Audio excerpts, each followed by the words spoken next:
Dear colleague, welcome today for this special event that we decided to organize last Monday after the big shock for the Super League announcement. In a few days, everything is changed again, but it's important that we discuss now about this matter because to prepare ourselves also for future situation, because for sure, there is one thing that is very clear. There is the necessity to change perhaps some rules, to change some format, and it's time to begin to think what can be the format of the sport of the future. In this case, I think that the move that was done was of a special kind because was in the interest only of a few clubs for now with a strange kind of philosophy. Because I think that everybody has spoken about, we have to take as example the American sport. Yes, the American sport is very interesting because NBA and NFL and NHL and everything are very good tournament with a lot of money involved, very well organized. But they reached this point because on the basis, they have the sport in the school and in the college. And this is vital. Because without the sport in the school and in the college, you cannot have this kind of top organization. Because, for example, the basketball player in the college, they don't earn any money. In the past, could be also disqualified if they take also a reimbursement of the expenses. And so there was the need to have a professional platform after. In Europe, unfortunately, the sport is not in the school as it is there. And so we have to adjust, we have to work in a different way because the basis of the sport in our continent are especially based on volunteers that are bringing the kids to make sport, and also more volunteer are also many president of a small club or big club and so on. So it's a completely different environment. But this, what happened on Sunday is very special because everybody of you perhaps was in a newspaper, in television and so on, and suddenly during Sunday was circulating the information that near midnight there will be a big announcement. So everybody was waiting. I was waiting in front of television or two. And after came out this Super League. And the shock was big for everybody because everybody was thinking that this could have a big effect on the world of football. And but the reaction after has brought to stop the Super League after 48 hours. After Florentino Perez, the president of Real Madrid, yesterday in some interview has told that he was surprised by the violent answer of UEFA to their initiative. I think that Florentino this time has forgotten one thing, that on Sunday night, in some way, he has moved as an elephant in a small shop of precious crystal. And he has broken something. And after, he has not touched UEFA only with the touch of a rose, but he has used the bazooka against the Champions League that they have the semi-final next week and after the final. So I think that they choose a moment to create a big shock. But unfortunately, the reaction was not what they have thought about. I think that the people has not believed so much in the project as was presented this time, because maybe that a similar project can work one day, but must be decided in a different way. Somebody is speaking about the Euro League in basket. Yes, it's 20 years that is there, but it's not that Eurobasket League has changed so much in the world of basket. Some teams gain a little bit more, but the number of fans is not increased so much. I think that is a good thing to discuss with the federation, we discuss with the club, with the organization. But personally, I still prefer always an organization run by a federation that is organized, as a kind of stakeholders that are the small club and everything, than only an organization that is owned only by the rich owner and nothing else. Because, for example, even in the Super League, nobody has spoken about how will be the doping control, how will be if there will be a unit for against match fixing and so on. This is very important, more than what we think.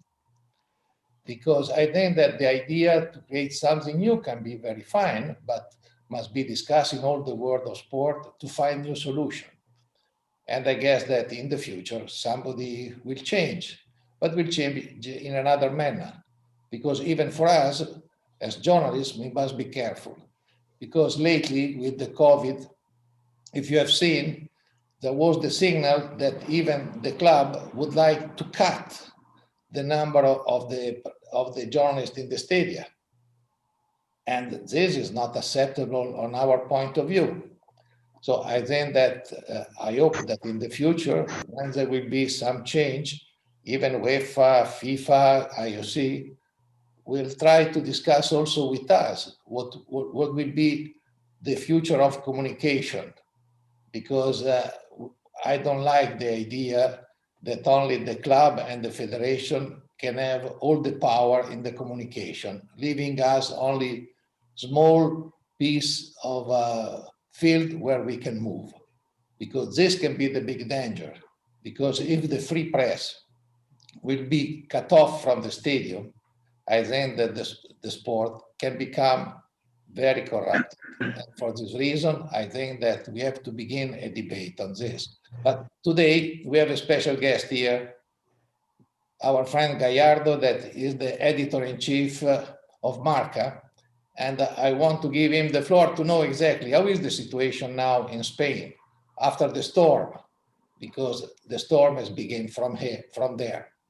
Great Storm. Buenas tardes, Gianni. Buenas tardes, queridos colegas. La verdad es que es una tormenta muy, muy gorda, muy grande, la que ha pasado en España, porque aquí está el presidente y el equipo promotor, ¿no? El Real Madrid. Yo quería compartir, agradezco a Gianni y a todos los compañeros de la AIPS que me permitáis participar aquí y exponer mis reflexiones, y para ello me gustaría compartir esas ideas, ese pensamiento, leyéndoos un artículo que acabo de publicado en Marca y que resume un poco lo que yo pienso y creo que lo que se piensa un poco en España, también desde el punto de vista de la comunicación. El artículo se titula Las lecciones que la Superliga nos dejó. Y digo así: el planeta fútbol, que es un conglomerado multiforme y dispar, unido por el férreo vínculo del balón y de la emoción, sufrió una dolorosa sacudida el pasado domingo, cuando se anunció oficialmente el nacimiento de la Superliga. Olía a moqueta y a madera noble, y no a césped, lo que ya constituye un error de salida en los despachos donde secretamente se fue fraguando desde un par de años atrás esta revolución. Un golpe de Estado de la oligarquía futbolística que con inexplicable nocturnidad ponía patas arriba al sistema. Resulta incomprensible que 12 clubes de ese calibre presenten de forma tan chapucera un proyecto de tan descomunal envergadura. El pésimo manejo de la comunicación, rozando lo infantil, ha sido uno de los más endebles pilares por donde se ha derrumbado el edificio. Tampoco se entiende la precipitación de movimientos, y mucho menos la carga de improvisación que ha acompañado esta efímera aventura. Nada hay más desastroso y humillante que ver un barco hundirse en su botadura. Y eso es lo que le ha pasado a este proyecto, que lejos de venir a salvar el fútbol, desnaturalizaba este deporte, reventaba su esencia meritocrática, devaluaba las ligas nacionales, dañaba la industria y castigaba las emociones. Demasiados impactos que los promotores de la revuelta minimizaron, amparados en la frágil coraza de una encuesta privada que les atribuía un 70% de apoyo popular a la causa.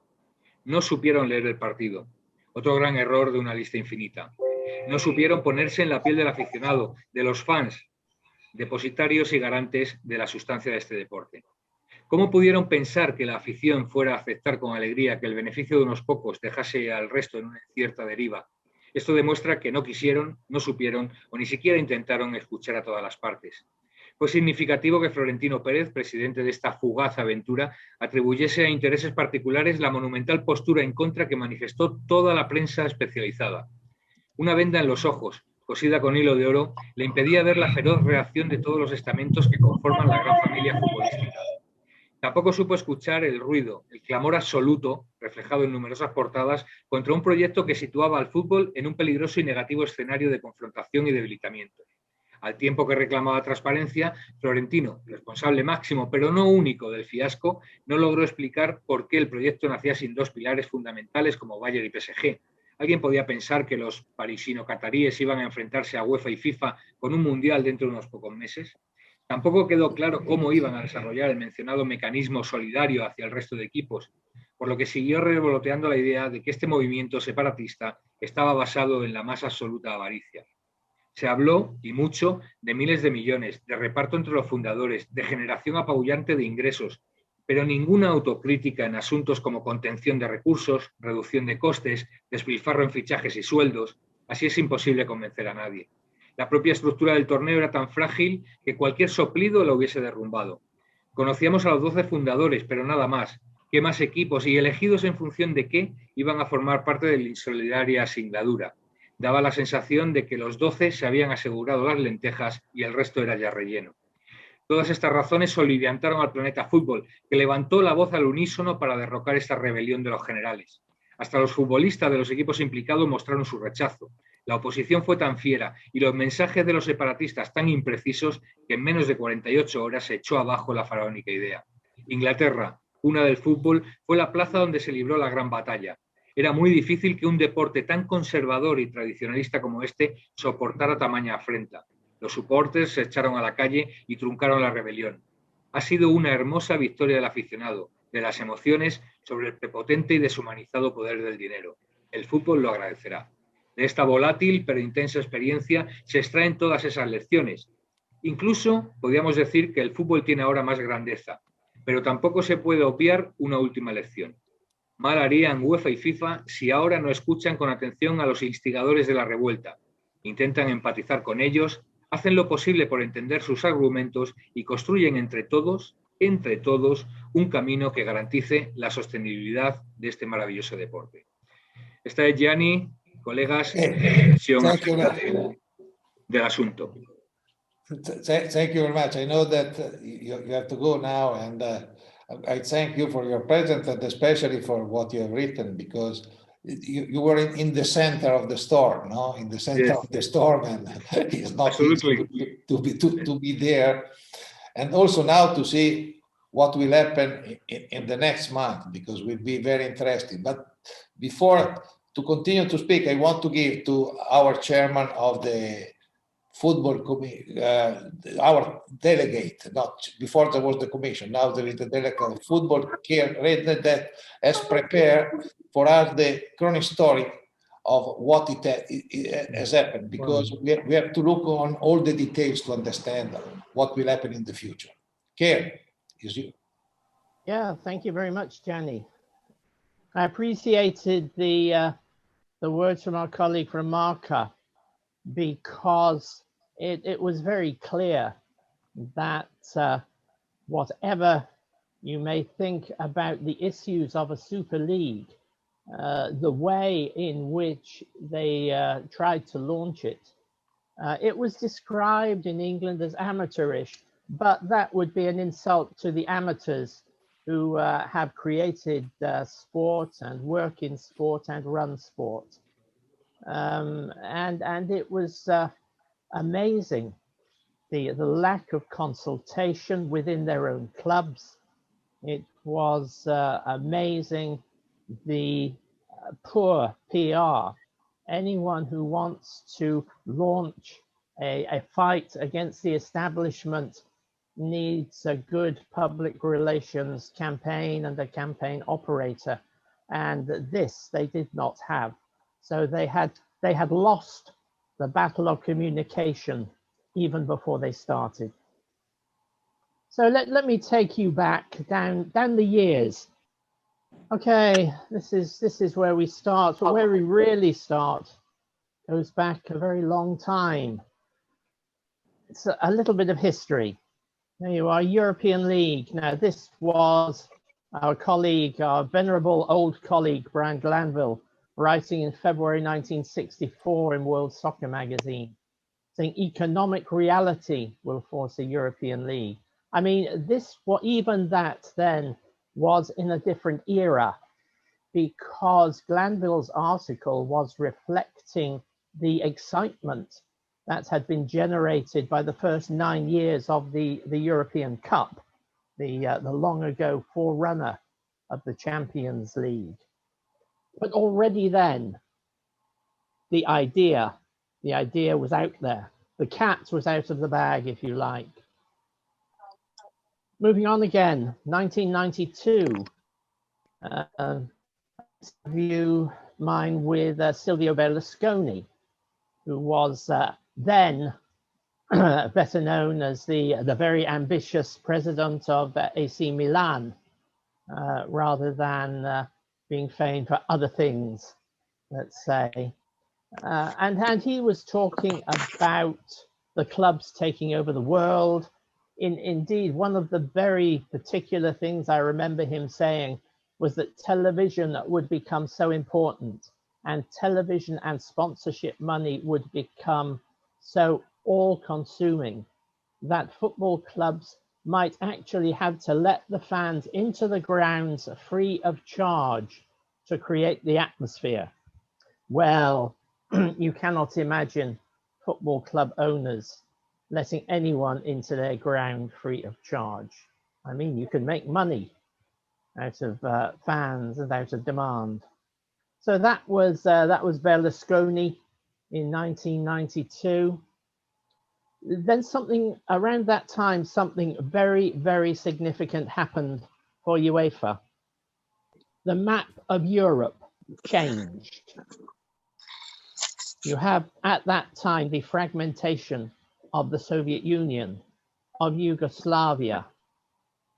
And so UEFA's membership went from around 35 in 1990 to, well, up to its current total of 55.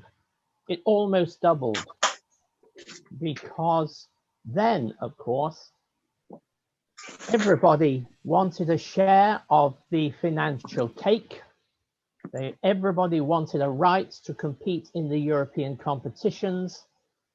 And so you have eventually these over-heavy European club competitions where the qualifying round starts in July, and some teams have been knocked out even before other countries are beginning their pre-season. Next season, as you may know, UEFA is launching a third competition, the Conference League. You really wonder what took them so long to get to that point. This is the history for the Champions League in responding to the demand of clubs from the financial security. Okay, the financial factor is in there. Long time ago, the big clubs wanted the financial security of more matches and more money. So UEFA embraced the exclusivity concept for TV and sponsorship, which had been so successful already for FIFA at the World Cup. Significantly, the two men behind team marketing who brought the scheme to UEFA were also men who had been running the system for FIFA under the banner then of the now defunct ISL. So 1991, UEFA decides to create a Champions League. 1992-93, the Champions League starts with all the branding, with all the promotion, the anthem, the Starball logo, the hoopla, the razzmatazz that we know. And of course, it's not actually as we know, a Champions League, because not all the clubs who compete in it are champions. Maybe, if you look back, maybe then UEFA should have claimed the brand of Super League. Maybe that would have been an interesting creation for them. Okay, so you've got this Champions League. The clubs have got what they wanted. They got more matches, more money, more security. Is that enough? No. 1998, 6 years later, people are talking about a Super League. This is a headline from the BBC News website back in 1998, more than 20 years ago. See, a dozen of the continent's biggest clubs were involved in discussing a Super League. Manchester United, Liverpool. So a Milan-based media group, that was Media Partners. You can look back on the records and see the stories. It was Berlusconi was behind it, but you had various other clubs who were interested and involved and were talking about being a part. Ajax, Barcelona, Bayern Munich, Borussia Dortmund, Inter, Juventus, Milan, Marseille, Porto, Real Madrid. Well, there are some common names. Plus ça change. Very interesting. 1998, we're talking there. Move on again. Oh, October 2013. Europe's big clubs are muttering once again about a European Super League. The issue erupted in an Italo-Turkish exchange between Juventus president Andrea Agnelli and the Galatasaray chairman. Again, and they're saying that in the last paragraph there, the first 15 to 20 big clubs in Europe were in favor, including Manchester United, Real Madrid, Paris Saint-Germain. Again, all this pressure behind the scenes all the time. Big clubs want more. You can look down the years. Here we are. April 2015, a new pressure group, the Global Leagues Forum. The Global Leagues Forum. Again, looking for ways to expand. And the interesting point is that now with travel, with television, the big European clubs are thinking, well, if we have a Super League, we shouldn't just brand it a European Super League. We should just call it a Super League, because then we can have maybe River Plate, Boca Juniors from Argentina. Maybe we can have one of the clubs in the United States. Maybe we can have someone to Japan to try and internationalize it. Some of the top African clubs. 2015. 2016. And here's even Tebas, even our favorite renter quote, Mr. Tebas, saying that maybe a breakaway competition could give the clubs a way to make more money. This was in an interview with the Financial Times. 2018. You may remember all the football leaks revelations that came out, and all of a sudden we have the plotting again. Clubs talking together about a Super League from 2016 onwards. Founder members of this proposal then: Bayern Munich, Barcelona, Real Madrid, Manchester United, Juventus, Chelsea, Arsenal. You know, it's this little elite club of self-interest. Elite club of self-interest. 2020, October 2020, October last year. The latest reports of plans to launch a Super League have been derided by UEFA. So in the background there, last October, there is talk, negotiations going on behind the scenes, and UEFA is aware of it. Bear that in mind, UEFA is aware of it. And then, of course, this year, It's been a very complex negotiation for UEFA to try to bring the clubs and the leagues and the marketing men on board to try to develop a new system, because UEFA, if you look back at this history, is always trying to stay one step ahead of the push, basically, for a closed Super League. Always trying to find the next place to go, just to keep ahead of the pursuit, if you like. Football and football clubs are always looking for the next money opportunity. Once upon a time, the next money opportunity was shirt advertising. Then it was the multiplicity of boards around the pitch. Then it was stadia naming rights. Always, always looking for the next catch, the next pot of money to try to, if you like, survive against their own self-destructive tendency and style of continually playing more in transfer fees, more in players' wages. I mean, I have to say that UEFA financial fair play has had a lot of criticism, but financial play actually worked very well for a small group of top clubs in Europe in trying to establish a better balance between accounts, revenue, and expenditure. So you have to give UEFA a lot of credit for that. That was Michel Platini, incidentally, who introduced that with the support and help of Gianni Infantino, who is now president of FIFA. And actually, although I don't mention it here, of course, FIFA has its own interests in this aggrandizement of club competition, because it wants to launch an expanded Club World Cup. It was supposed to take place this summer in China. It got cancelled and postponed for reasons we all know, but that's there in the background as well. So, and then you had this, I don't know, this little 3-day war at the start of this week. Suddenly, the Super League arrived. They published their big, their announcement. And then 3 days later, oh dear, it's all collapsed. The rise and fall. I do some writing for the excellent German magazine Kicker. Now, Kicker publishes on a Monday and a Thursday.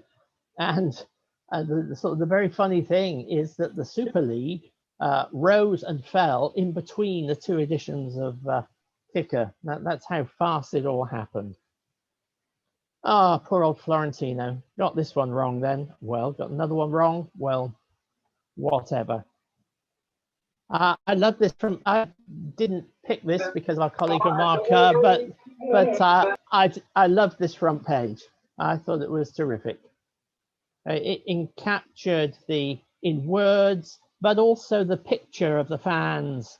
I think that's summed up in, you know, they say a picture is 1,000 words. Well, okay, in this case, it's 1,002 words, but that was a great front page, and congratulations to Marca for that one. And there were various other very good ones, Gazzetta as well, and so on and so forth. In amidst all that, almost unnoticed, UEFA agreed its own new format for the Champions League, in which case teams will play 4 matches more in the first round than they do now. The clubs are getting more matches. Not only that, but if you look at this, in that first sentence there, slots 3 and 4 awarded to the 2 clubs with the highest club coefficients that have not qualified automatically for the Champions League stage. Wrapped up in technicalities, basically what it means is that clubs with a terrific past record who haven't qualified, we'll bring them in as well. We'll bring them in over the heads of clubs that should have qualified by right. So The idea of open competition. Okay, there was very little open competition in the project of the Super League, but it's quite a tight fit for UEFA and its new Champions League as well. So we can't all be holier than thou. Super League has gone away this week, this month, yeah, maybe this year, but it will be back.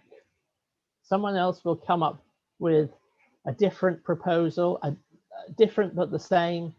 One assumes they will maybe consult better. One assumes they will come back with different public relations companies working for them, but it will be back. What has happened this week, this project has failed, but nothing has changed in the game. Nothing has changed.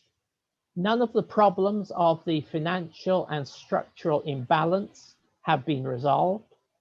Ticket prices will not come down because of this week. The price of replica shirts will not come down because of this week. You know, we've talked a lot this week about the power of the fans.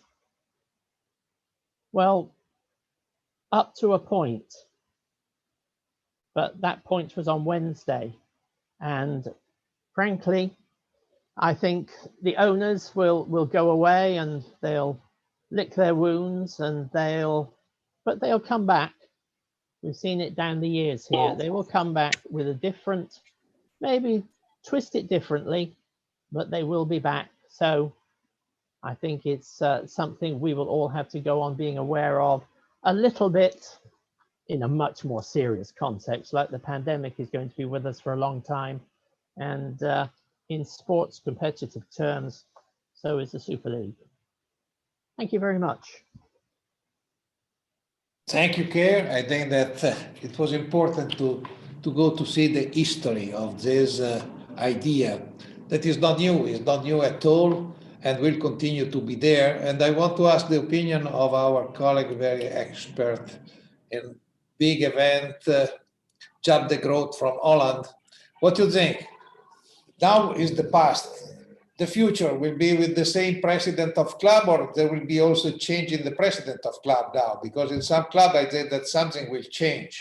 Because usually in all the top organization, if somebody fails after for the meritocracy, he has to go. Do you think that will happen also now? Oh yes, definitely. We see it already with Manchester United, with Ed Woodward. I must say thanks to Keir for excellent explanation of the situation. That first. To your question, of course, look at Ed Woodward at Manchester. And of course, the people responsible have to explain something among the group of 12, 20 strong teams who are talking about the Super League for already for decades. According to, I just want to add something according to the future. I had some mixed feelings when I saw the collective attitude of UEFA, the national. What happened? Your voice went away. Yes, do you hear me? Yes, yes. Okay. I had some mixed feelings when I saw the collective attitude of the national associations, the UEFA and FIFA this week at the Congress. And especially because, as Keir also mentioned, FIFA itself is working on it came in 2018 with a double attack on UEFA by introducing the FIFA Club World Cup, but also the global nation leagues, which were an attack on the Champions League and the European nation leagues, and was also financed by $25 billion by the SoftBank in Japan and Arabic investors. So what I understood also, that was a kind of a wake-up call also for the clubs to say, hey, listen, if FIFA can get 25 million out of a billion out of the market, we can do better. And then COVID showed up, and things things happened faster and faster. And I heard the explanation of Florentino Perez saying that the annual debts of Real Madrid at the moment are $400 million. And we have that now for 2 years because of COVID. We have no people allowed in the stadiums. And this is the responsibility of the associations and FIFA. We have in 2022, we're going to have a winter World Cup, which means that the fans, and we're talking all about the fans, will be confronted from October till December again with empty stadiums, because the competition will be shut for a while. And at the third week of December, the players will come back, and the fans have the risk of seeing for the rest of the season players who already peaked for that season. So that means that the top clubs who needed enormous amounts of income will have for 3 years in a row a lack of income. And I see that that's one of the main reasons that they panicked this week when the new plan for the Champions League showed up, and they did what they did. And again, in a way that's embarrassed me enormous, because they are so professional, organized, and then according to the communication, they made every mistake possible. Okay, thank you, Jeff. I think that their PR agency were not the best, because they prepared the fire, and after they have not thought that there could be a reaction. And why also to organize this launch exactly few hours before the Congress of UEFA. They wanted to explode a nuclear bomb, and instead they shoot their their feet, because the situation was there. But now I want to go to Martin Mazur, because there was also something already in South America some year ago, very similar to this, no? Martin. Hello, Gianni. Hola a todos los colegas. I will speak in English. But one word that I would like to use, it's equally understood in Spanish and in English, which is fiasco. And this Super League, we will call it a fiasco. But again, we need to be certain that it will come back. As Kier explained, as Jaap also pointed out, it will come back under a new format, a new idea. And why will it come back? Because of money. It's as simple as that. I think the most important thing, and probably the only transparent thing that we got this week, when we are speaking about transparency, is that they wanted the money. Crystal clear, no further explanation. They wanted the money. They went for the money. If they were getting 100, why shouldn't they get 1 billion?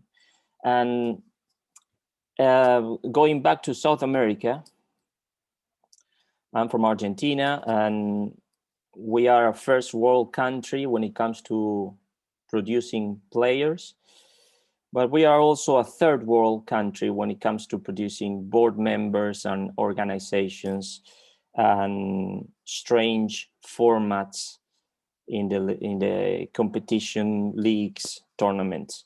A few years ago, River Plate got relegated for the first time in their history.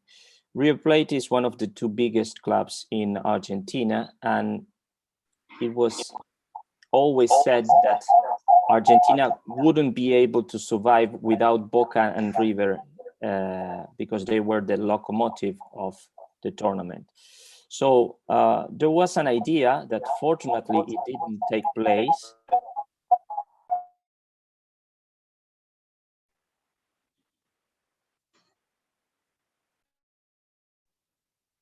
There was an idea that was to unite the first and the second division just to guarantee River Plate being at the top. Of course, this was masked under the democracy. No, we need to be more open. We need to, our country is very big, so we need to have more teams. And even if River went down to the second division, of course, for one season, the league of 30 clubs, the only one in the world, was born shortly afterwards. This guaranteed almost an impossible relegation for the big clubs, and this was on the local aspect. But what happened in South America in the 1980s and 1990s? The second and most important cup in the CONMEBOL was the Supercopa, and the Supercopa, it wasn't based on merit, or at least it wasn't based on current merit. It was based on old merit, because the Supercopa guaranteed a spot for every club that had won the Copa Libertadores in the past. So it was a cup played every year, but just with the old Libertadores champions. Of course, this brought a number of issues. What happened to Vasco da Gama, because they had won a similar competition before the Libertadores was created? What happened to other clubs? Do we have a preliminary stage or not? And of course, it collapsed. After 10 years, it collapsed. It wasn't meant as a competition based on merit. But in the end, CONMEBOL tried to replicate the European system of two cups, one bigger and one smaller, the Champions League and the UEFA Cup, then Europa League, which is the current model.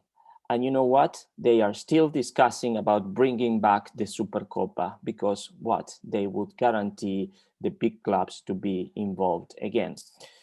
Another important and very important aspect is in 2016.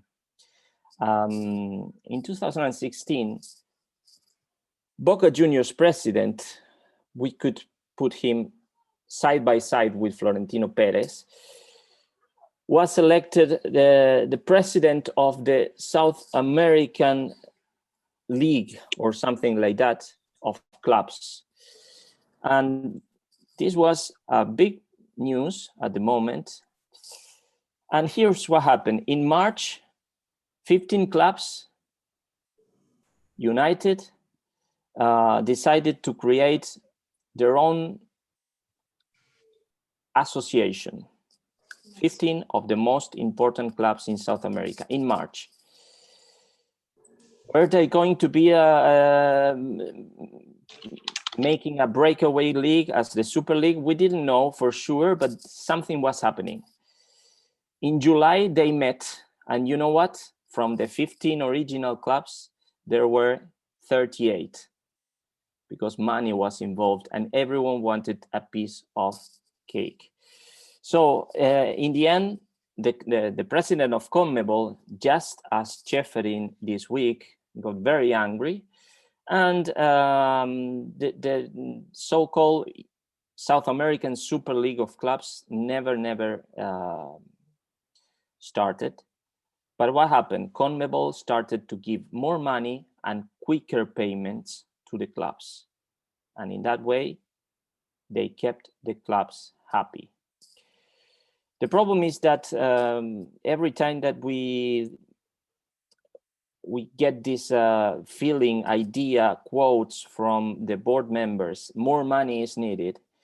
Every time they get more money, it's like a bottomless pit. Every time they get more money is still needed. So it's not about how much money they get, it's about how what they do with the money. And in this case, it's very important to understand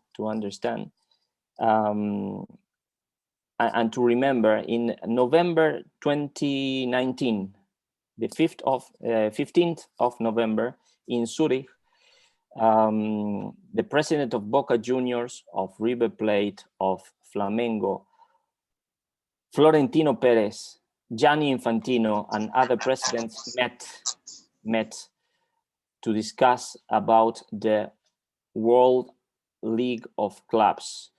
Florentino Perez became the president of this league. So Florentino Perez, the president of the Super League since 2019, is also the president of this so-called World League of Clubs. That is very interesting because it's what Jaap was explaining. What happened during the Super League breakaway plan and announcement?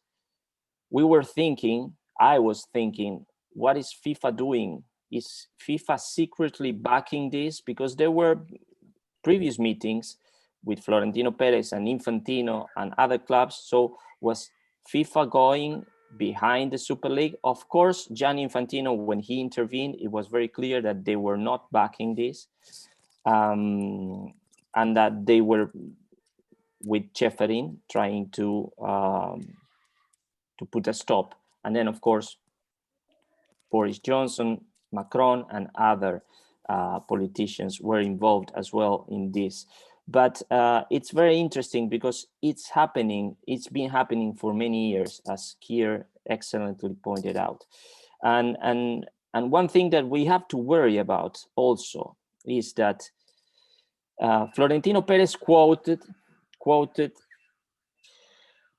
that the new generations, based on a private poll or study or something, the new generations were fed up with football as we know it, and they were. And I would like to see that study, and also to see if the young generation were asked what do they feel about certain characters such as Florentino Perez. Do they belong in sport? Glazer, Woodward, these board members, do they belong in sport, or the young generations would like also to revolutionize the way clubs are handled? Just to point out, Florentino Perez, he wasn't very bright, as Gianni said, by announcing the Super League in the way it was announced overnight and so on. But he was also intelligent, because on April the 12th, so 10 days ago, he was elected again, his sixth mandate as Real Madrid president. Of course, unopposed. No one, the same that happened 4 years ago, and 4 years ago, there's no one on the other side of Florentino Perez. So what would happen if Florentino Perez failed and then the elections still needed to take place in Real Madrid? We don't know, but he was already sure that he would continue until 2025. But also UEFA and FIFA in 2019, Infantino and Ceferin were elected unopposed. And this is also a sign of unity, but also a worrying sign, because democracy needs candidates. Democracy needs different visions, not just one vision. The South America example, and the South America example is based on just one vision, the vision of Avalanche, Grondona, Figueredo, and all these Leos, and all these people that were then responsible for the FIFA gate and the corruption levels that were incredibly high. So this is also part of what is at stake with a Superliga closed. And finally, from my point of view, one question: what would have happened to journalism if the Superliga take place?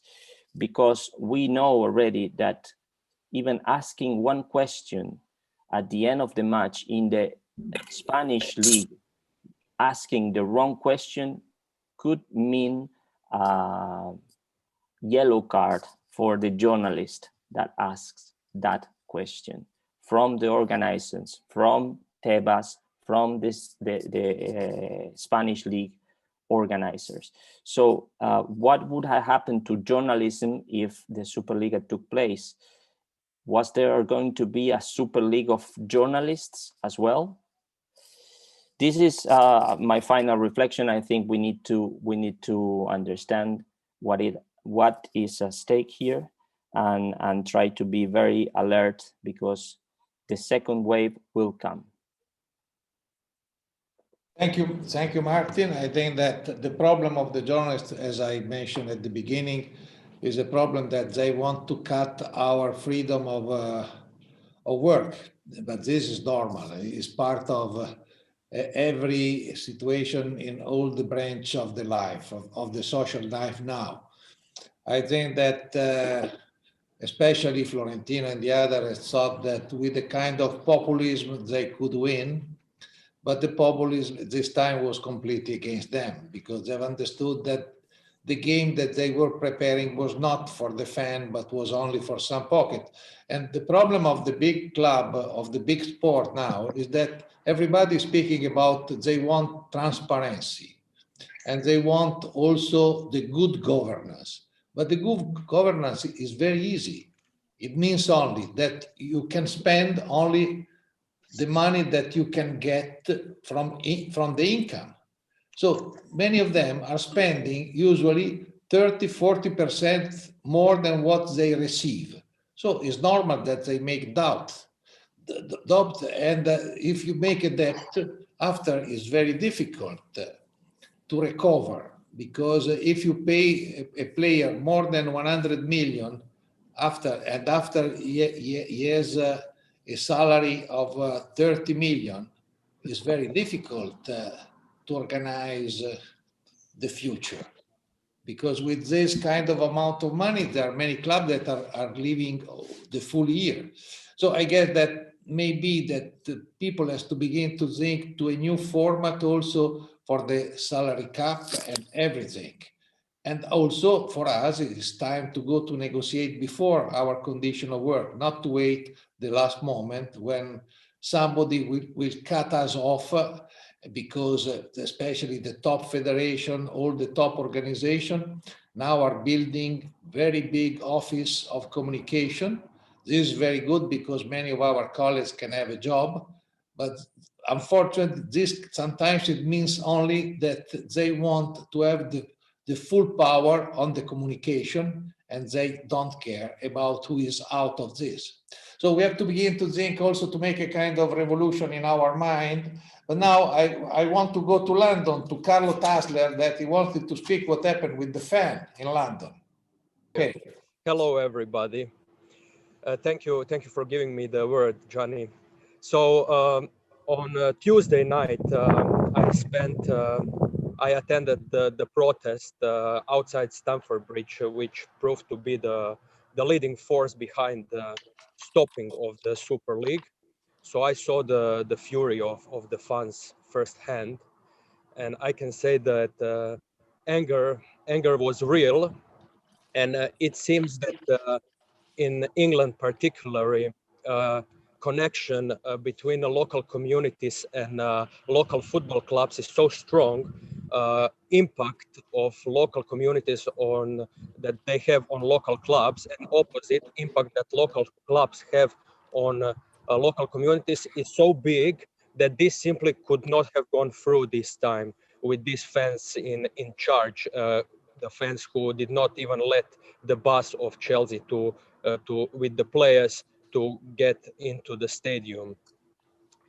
But it's funny. I keep thinking about if this announcement of the Super League was announced only 2 months ago, when in the UK there was 40,000 and 50,000 COVID cases daily, and there wasn't any lockdowns back then. Streets were empty.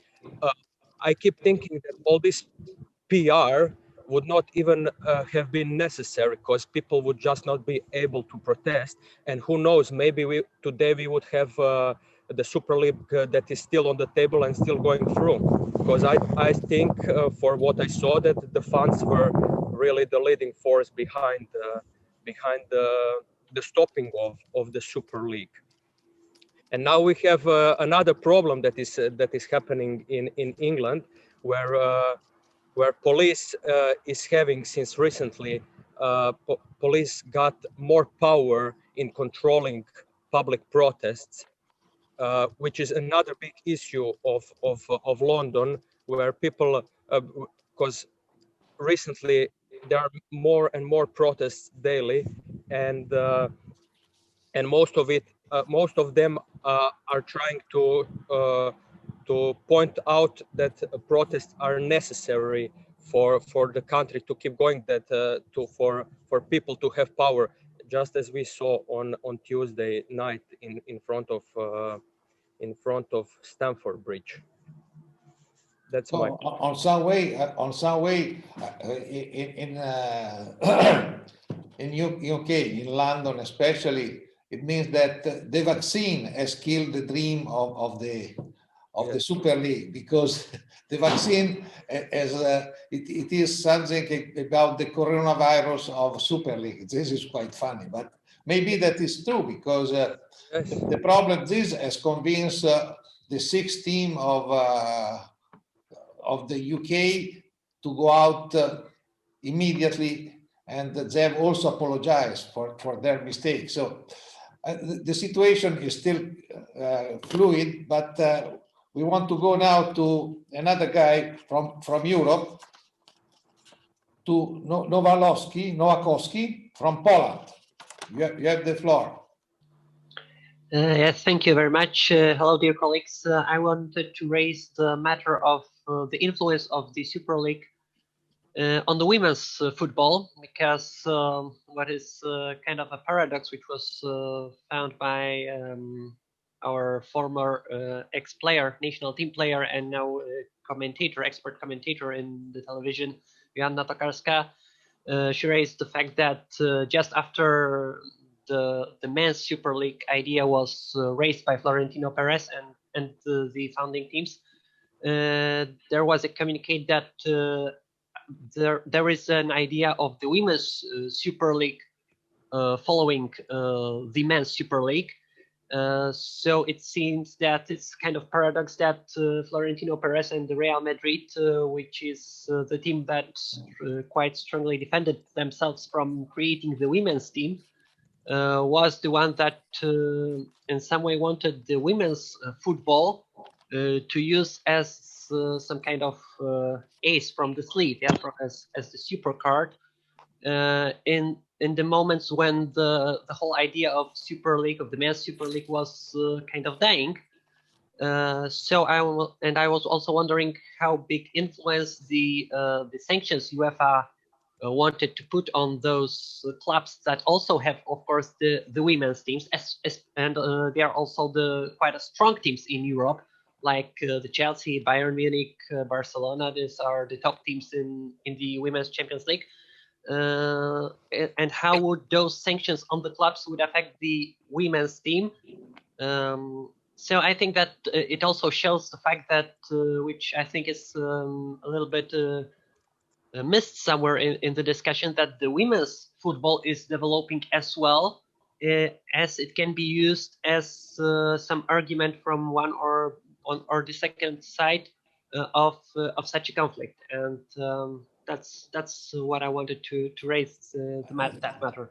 But this is for sure. They put also the Women's Super League because it was helping all the full idea that they wanted to make the best for the football. This is normal.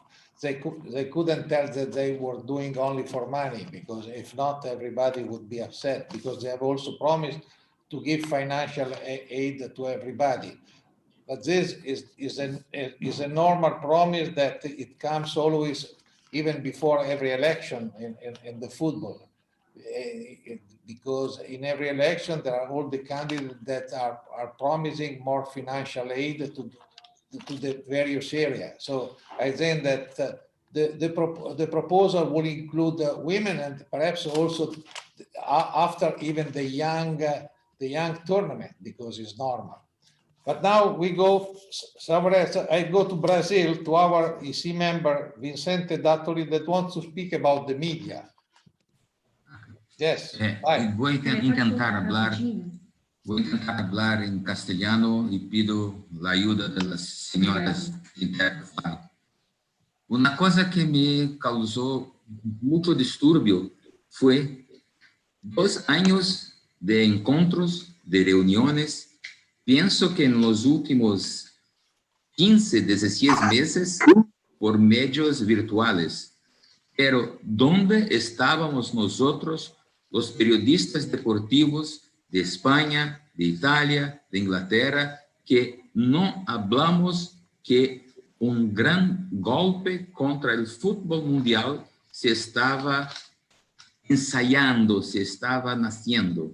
Esa es una cuestión. La otra también para el trabajo de nosotros.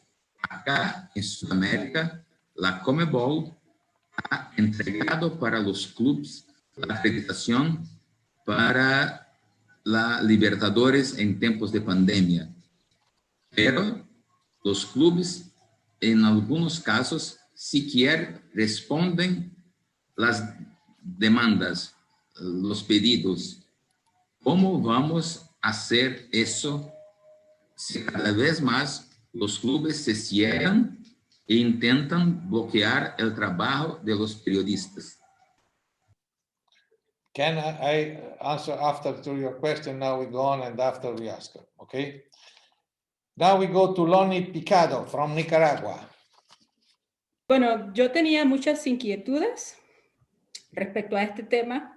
Creo que como periodistas, el trabajo y la labor que se está haciendo respecto a la cobertura de la fallida creación de la Superliga ha sido bastante buena, pero creo que tiene que darse una crítica más mesurada, porque lo que yo veo es que aquí no hay un bando de los buenos y un bando de los malos. Creo que hay términos medios y grises, tonos grises en ambos grupos, tanto de los jeques y socios millonarios como de la UEFA. Y yo planteaba en los comentarios en chat, por ejemplo, ¿por qué no se ha preguntado o no se ha analizado el hecho de qué manera estas nuevas modificaciones, porque no es la primera vez que la UEFA modifica la Champions League, se van a agregar 4 equipos más, de 32 a 36 equipos, y según uno analizando a cómo están los 4 cupos que se van a agregar en la competencia en 2024, si se llega a modificar o si se llega a cumplir estas modificaciones,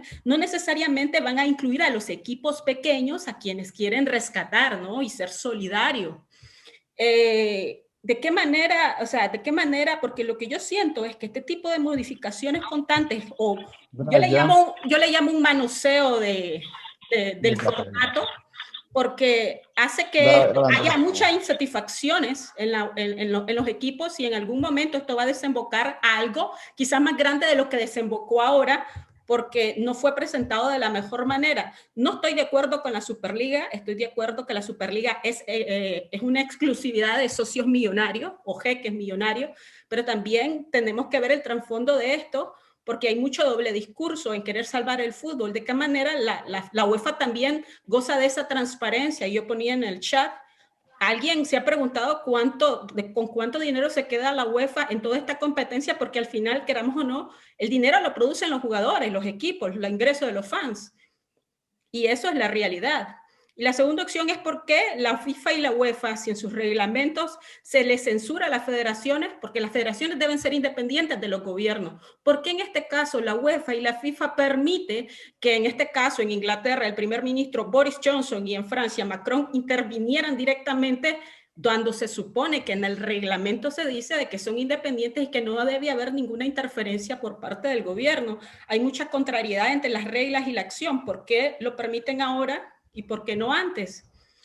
Y la tercera, pues estoy muy de acuerdo con el colega de Brasil, en dónde estaba la prensa en todo este tiempo, que no se veía venir.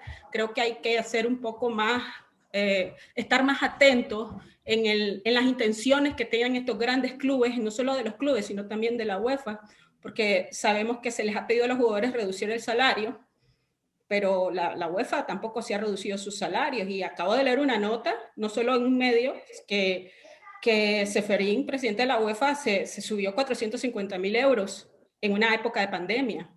Y lo que se le demanda a la UEFA, desde mi punto de vista, hay que demandarle a la UEFA ese tipo de transparencia, y de los clubes también eso, porque de esto se trata, es una batalla por controlar quién controla el dinero. ¿quién lo fiscaliza? Para mí, desde ese punto de vista, creo que hay que analizar las cosas también, no solamente mirar al enemigo, que son los jeques, y la UEFA es una santa, ¿no? Creo que estamos claros de que ambos grupos tienen varios fallos y que ha desembocado todo esto. Dear Lonnie, I can tell you, but regarding the first part of what you said, is why we were so surprised and why we have reacted in this way.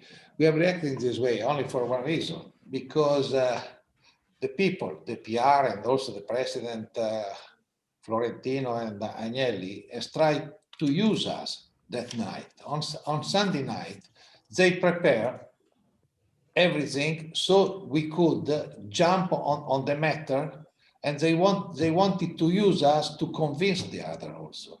In some way, you know, when you say that this solution is not, they are not only on one side good boy and on the other side bad boy.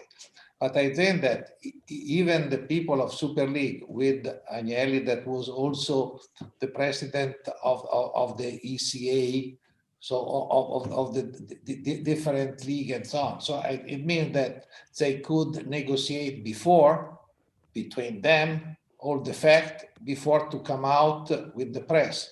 They wanted to use us as a weapon to destroy the other part. So we have to be sometimes also to analyze this, because I agree with you that what is the role of the press? The role of the press is to report what happened around, no? But after, our role is sometimes to have idea of what is going on and also to judge what is going on. When you say that in this case there was the influence of the government, but I think that this, in the case of football, that it has also a big social reflect on the society. It's normal that even a prime minister can tell his opinion. After this doesn't mean that after the federation and also the club will listen to him. But I think that I have not seen this as a big interference. Yes, he was afraid that the big business related to all the Premier League and also the second league could be in danger, because if the Premier League collapse, in the same time will collapse also the second league and all the other leagues, and it means that it will become a social problem. Because when we are looking to the sport, if we look to the sport as a big industry, now it's one of the biggest industries in the world. But if this kind of world will collapse because they are too corrupted, because of the match fixing, and the public will go away, will be a disaster on the social point of view in the world, because a lot of people will lose their job. But I don't care if Ronaldo will not have any million anymore. But I must care for the people that perhaps are working in the dressing room and they earn $1,000 or 1,000 euro a month, because for them it's the life. So we have to, when we speak about football that is so related to our society, as in India, for example, is related to cricket, we have to be careful, to go to analyze a little bit deeper all the situation. And this is for this reason that we journalists, we have to upgrade also our general culture to understand better, and also to study what happened before to understand what can happen in the future. Sometimes we are only reacting to the fact without thinking. Is what I think that the PR of the Super League has thought that we could do that night, to come out with the big news. They couldn't imagine that there was already a criticism on the other side. And this was because perhaps they have some colleague of ours that are their friends that they said that this was a great idea. So maybe that they make a poll between the people without listening the right people. So I think that we have to analyze, and also this meeting between us was done only to open our mind, to discuss. We are not taking a position in favor of UEFA or in favor of Super League. We are looking to the fact, because for sure the sport has to change, but has to change also the society, because as I told at the beginning, till when there will be no space for the kids to go to work, to go to play, for them it will be impossible to socialize with the other young kids, because in the most of the big town and also the medium-sized town, the play field are disappeared, and the parents are giving to the kid the tablet so they don't break their balls. So this is the real problem, because a young kid, when he has the possibility to play, he goes to play, he stay with the other. But we, as parents, sometimes we are killing this initiative. And I think that when we speak about sport, that I consider sport still an important cultural movement only, is not only muscles. And if there is culture, it's better that we use the money in the proper way, not only to put the money in the pocket of few. This is a choice. Maybe that is my humble opinion, and I don't want that you share it. But as journalists, we have to go in a direction, and the direction is to judge and to listen, but also to study, to have the possibility after to give an answer. Sorry, now there is here Mary J from Nigeria. Mary J is a young reporter. Okay, greetings everybody. Nice to have this talk. I have a question, not actually a contribution. I have a question, because ever since the Super League, we started hearing talks about the Super League, and then it was announced the other day. There seems to be a, should I say, lack of trust from both sides. The UEFA president Sheffield came out and he said a lot of things about, especially about Andrea Agnelli and Ed Woodward and the likes of them. But also, in one of his interviews, the president, Florentino Perez, also talked about, questioned the level of transparency within UEFA itself when it comes to finances and economics. And now, I'm not an expert. I'm not very conversant with the intricacies of finance when it comes to European football and UEFA. But my question is it possible that instead of, since the clubs, these big clubs, they want more money, is it possible for UEFA to offer more money based on the structure that UEFA has on ground now, or possibly expanding the structure, however, getting more sponsors to offer these clubs some higher, reasonably higher amount than they currently earn? Would that solve the problem? Is it possible to have that from within the UEFA to come to an agreement to probably increase the price money? Because I heard, I don't know if it's true. I don't know how. Mary J, sorry, because I cannot hear you so well. Can you write your questions on the chat so after I can answer? If not, I have not understood completely what you were saying, and I don't want to answer not in the proper way, because the voice on my computer was coming and going, and so I've heard only 50%. Can you be so nice to do so? Thank you. Okay. So now I want to go to our other colleague of the EC, Jose Zidar. Jose. Hello, everybody. Yeah. I will just emphasize one thing: social impact, and also European model of sport. It's not just about Super League, but it's about social impact of sport in global and football. It seems it was a Christmas mass at the announcement of Superliga, but there was no Christmas gifts for fans and for other people like football and sport. We need to see the social impact of illusion and also of truth that sport can bring together all people regarding racial, social, and other impacts. And it's a truth and also an illusion. A truth is because the smaller clubs also can win, even a Champions League.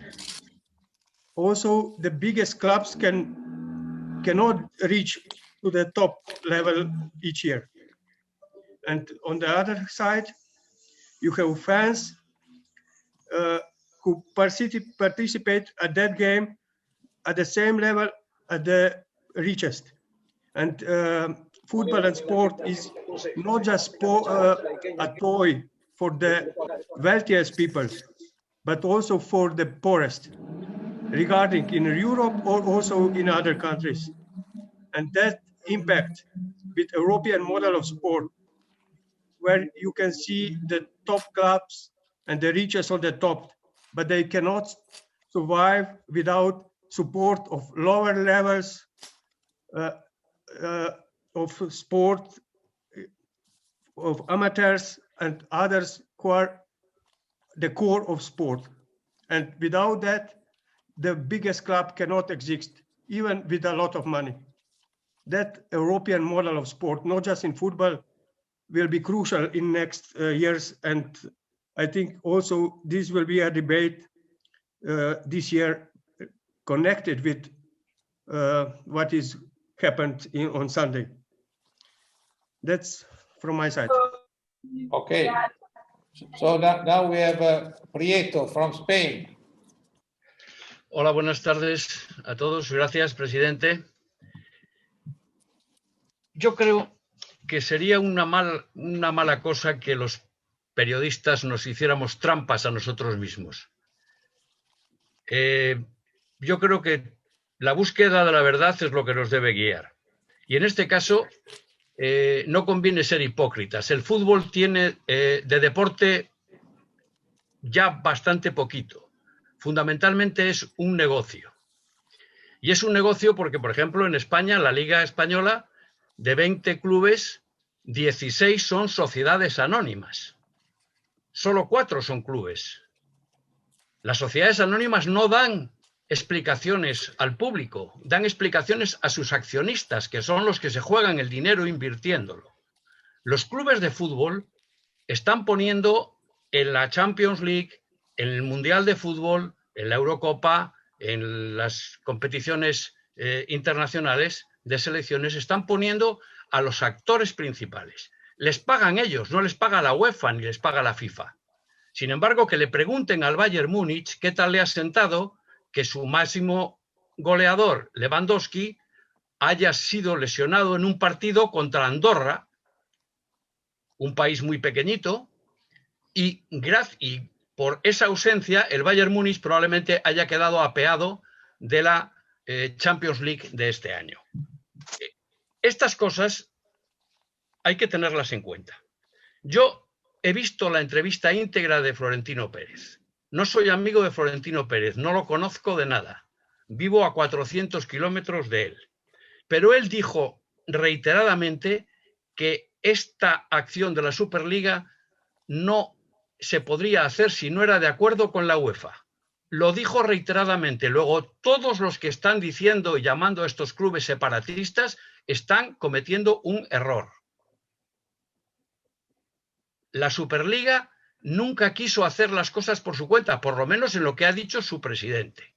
Y yo no es que esté a favor de la Superliga, ni tampoco estoy en contra. Pero de la Superliga sé muy poco y de la UEFA y de la FIFA sé mucho. Mucho de años de corrupción. Los últimos presidentes de FIFA y de UEFA han tenido que salir de sus puestos por corruptos. El señor Platini, el señor Blatter han sido corruptos y se ha demostrado. Y probablemente los periodistas no hayamos investigado lo suficiente. Pero hay casos, en la Federación Española el presidente Villar tuvo que salir por corrupción. En la AFA en Argentina tuvo que salir por corrupción. En la CONCACAF ha habido problemas. En África ha habido problemas. Lo que conviene que los periodistas pidamos sobre todo transparencia. ¿Ese sueldo que se ha subido el presidente a la UEFA es cierto o no? ¿A quién da cuentas la UEFA? ¿A quién rinde cuentas la FIFA? Que la UEFA pone solamente un salón y unas bolitas para hacer un sorteo de una competición. ¿Quién pone los actores? ¿Quién arriesga? ¿Quién cuando ficha a un jugador sabe si le va a resultar bien o mal? Todas estas cosas han de tenerse en cuenta y respetarse aquellos organismos que son los clubes, que no digo yo que vayan a mandar absolutamente, pero habrá que tenerlos en cuenta. Y lo que no se puede hacer es, como ha hecho el señor Ceferín, amenazarles.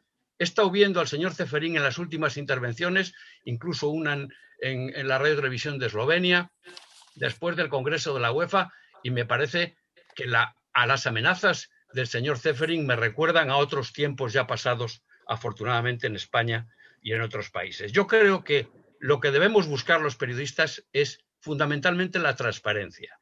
Y la transparencia es la que va a hacer que el fútbol camine hacia adelante, pero sin perder de vista que hoy el fútbol es fundamentalmente un negocio. Y en el negocio, los que ponen el dinero tienen mucho que decir. Los demás no nos tenemos por qué callar, no hay que callar a las aficiones, no nos pueden callar a los periodistas, efectivamente. Pero los periodistas debemos buscar la transparencia. Eso sí que es una obligación nuestra con respecto a nuestros lectores. Muchas gracias, presidente, es lo que quería decir. Thank you. I have listened with interest, but don't forget that you told that Florentino could speak with the UEFA before, no? That they could find a solution together. So I don't understand why he has used the Sunday night to shoot against UEFA, using us to go on his side. I think that there is a kind of confusion. We know that football is also a business. There is a part of football that is a business. There is a part of football that is social. Because you know better than me that in Spain, as in every other country, every Sunday or Saturday, the fathers are bringing the kids to go to play in teams that are not professional. And the parents are always paying for the shoes and also for the gasoline to bring them to the match. So there are two phases of football. What we are defending is the social part. After what regarding the business, when somebody is trying to use our benevolence to get more money, it's normal that we can also react in a different way if we have different opinion. So we are not in favor of any top federation or any top club. We are only looking what is going on.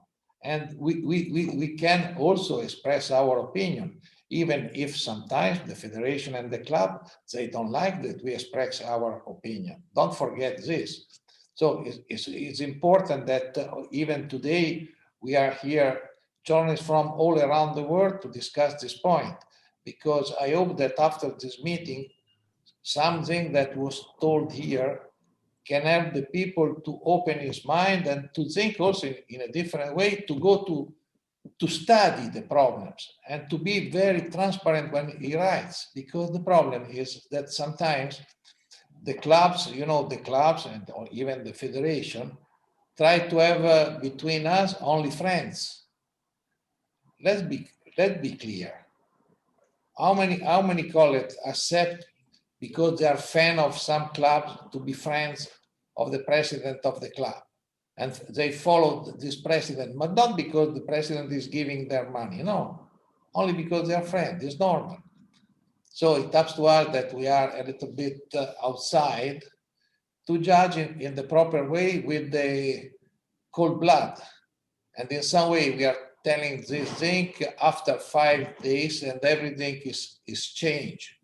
What we hope is that the football that we write about will be more transparent and honest, and after will be honest also with us, to give us the opportunity to the access to the sources, because I'm not so sure that Real Madrid, Barcelona and the other are giving us the opportunity to go to speak with the sources anymore.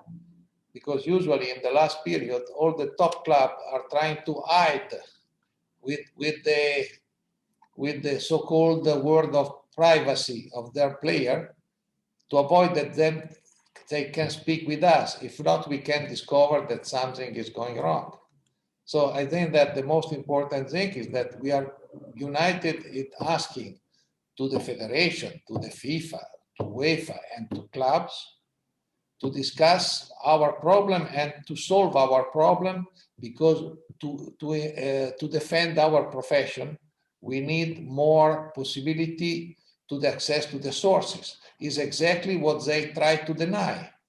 Because if somebody of us will ask, for example, to Florentino for an interview, his press official will tell that it's not possible because he's too busy.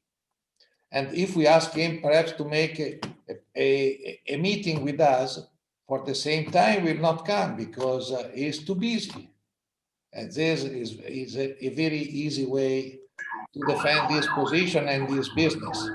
He wants only us that we speak always in the proper way about him so he can earn more money. And in the same time, he hide what are the dirty business that sometimes are behind some action.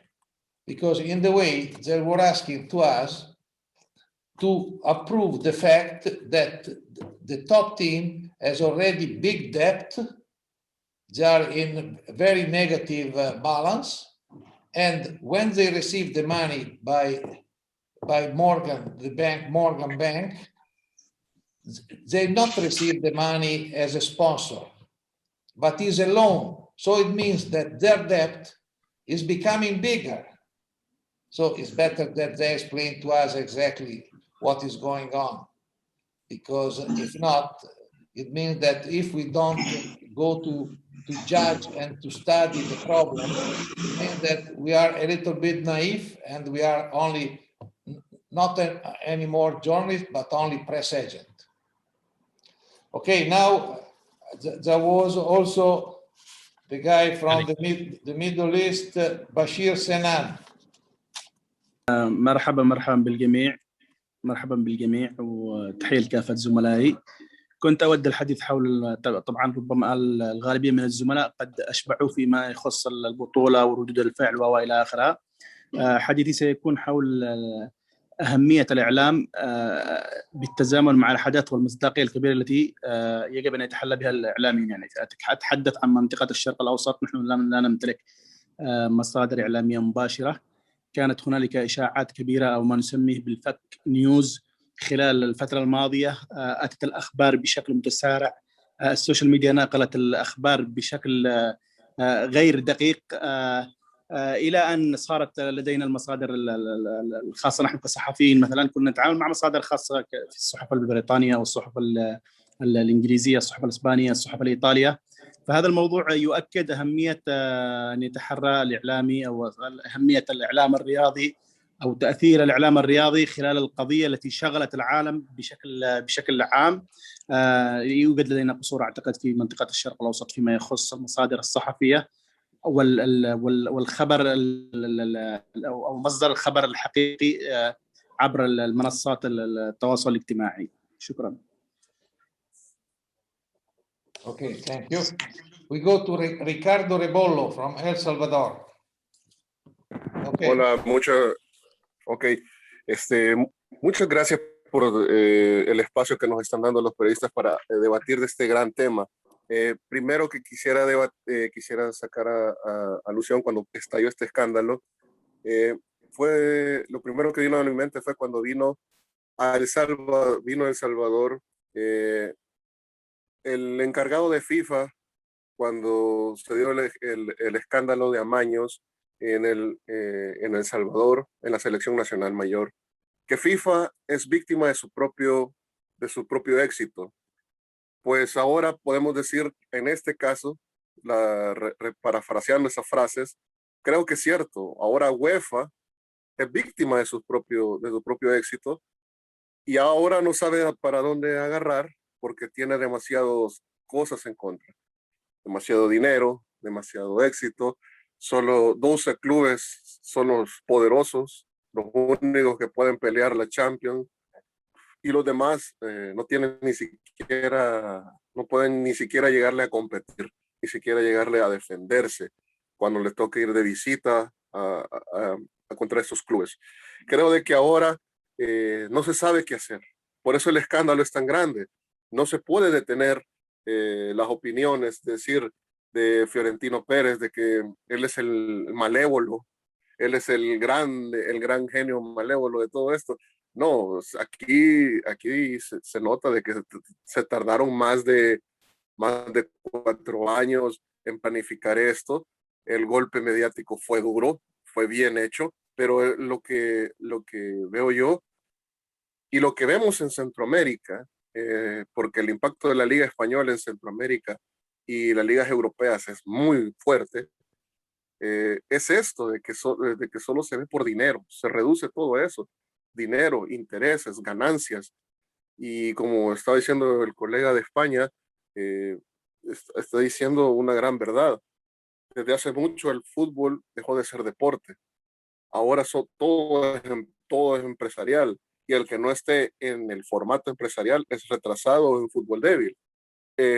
Y también lo que dijo la compañera de Nicaragua, cierto, no hay que quitar el renglón de quién tiene la culpa, qué pasó antes de llegar a este hecatombe, qué pasó, por qué el periodismo no, cuando se habla de la corrupción de Europa, se lo ve todo ordenado, se lo ve todo, sí, pero ya agarraron a los que cometieron el delito y ya todo volvió a la normalidad. Cuando pasa esos casos aquí en América Latina, es un escándalo que se tarda años en quitarse, años en resolver.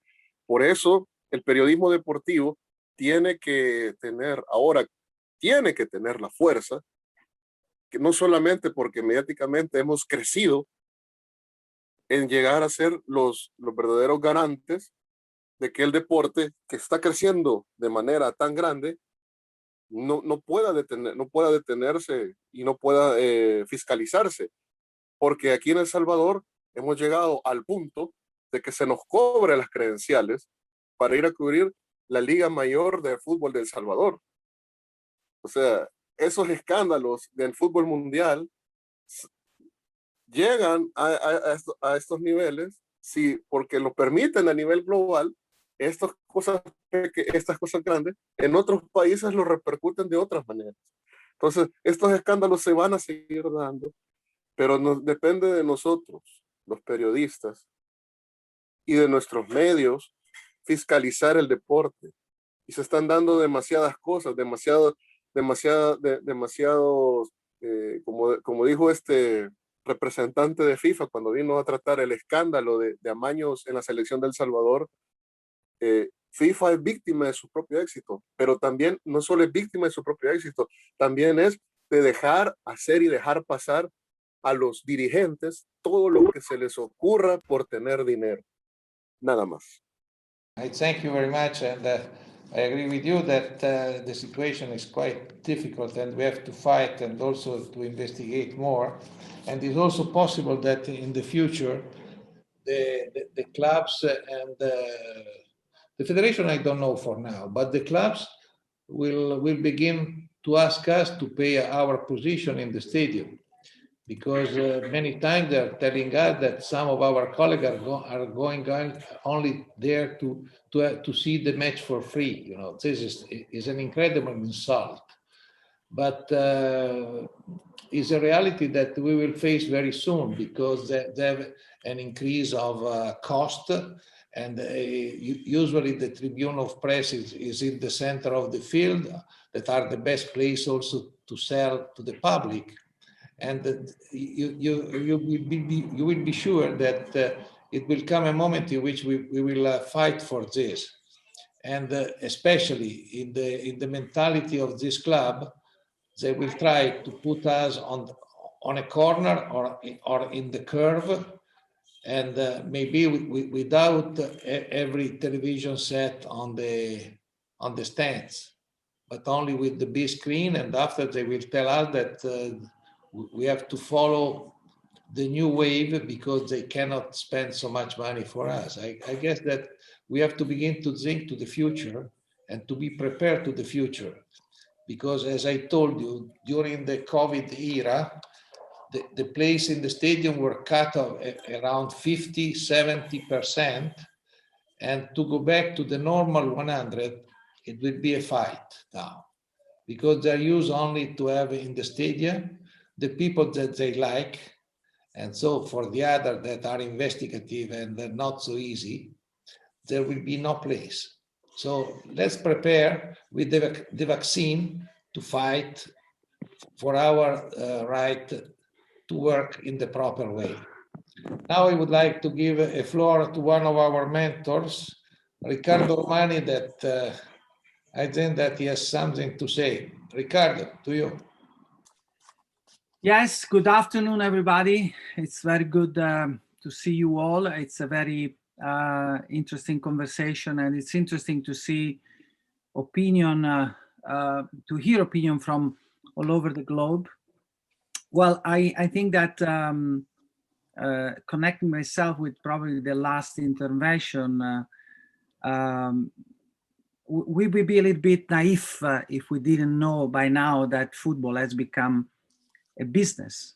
But because in the last week, so many times the American model has been mentioned, the NBA, the NFL, I would say that because I lived in the United States for 16 years and I know pretty well how the system works, that business, that model of business, is pretty regulated. And yes, the TV rights play a big role. And yes, the salary of the best player are high, but the distribution of the